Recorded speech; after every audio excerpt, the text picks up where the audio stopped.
अल्लाह जो छा में राजिया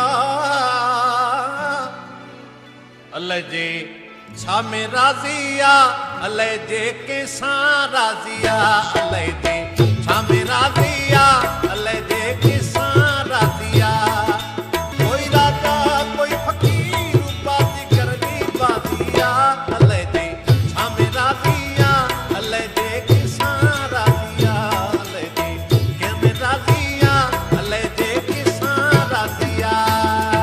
दादा मोहनदास रांचन वलेचा 4 फरवरी 1945 खां 14 फरवरी 2022 ताईं जो हिकु कामयाब ऐं जुनूनी सफ़र। दादा पंहिंजे इन सफ़र में न सिर्फ़ पंहिंजी पर ॿियनि बि केतिरनि जी ज़िंदगी बहितर बनाई। विरहाङे खां पोइ सिंध में पंहिंजा सुखिया सताबा घर ऐं वसियल धंधा छॾे वलेचा परिवार हिंदुस्तान में अची वसियो।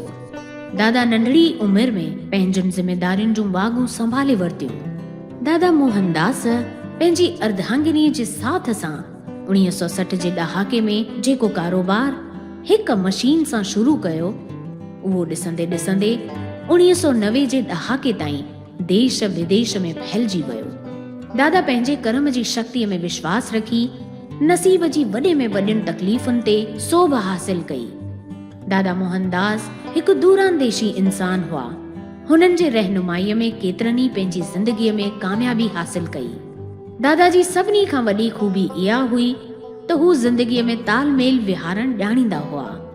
हिकु कामयाब ऐं आदर्श व्यापारीअ सां गॾोगॾु हू हिकु आदर्श फर्ज़ंद बि साबित थिया। मान वारे कवि मास्टर रांझण वलेचा जे घर में जनम वठी दादा मोहनदास खे सिंधी ॿोलीअ जी शेवा करण जो बि सौभाग्य हासिल थियो। पंहिंजे पिता जी ॿारियल सिंधियत जी जोत में गीह विझंदे हुननि संदन पिता जी यादि में मास्टर रांझन सिंधु भवन बिरपा कयो, जिते नेम टेम सां सिंधी साहित्यिक ऐं सांस्कृतिक प्रोग्राम थियण लॻा ऐं जिते नवनि कलाकारनि खे मंच ॾेई हुननि खे पंहिंजे सिंधी वरसे सां सुञाणप कराई वई। दादा खे पंहिंजे बिज़नेस जे खेत्र में त केतिरा ई अवार्ड्स मिलिया ई हुआ। साण साण सिंधी ॿोलीअ जी शेवा ऐं समाज सेवा करण लाइ बि लाइफ टाइम अचीवमेंट अवार्ड सां सन्मानित कयो वियो। दादा मोहनदास जी शख्सियत जेतिरी वॾी हुई हुननि जा पेर ओतिरो ई ज़मीन ते हुआ। दादा केतिरनि ई घुर्जाउनि जो सहारो बणिया।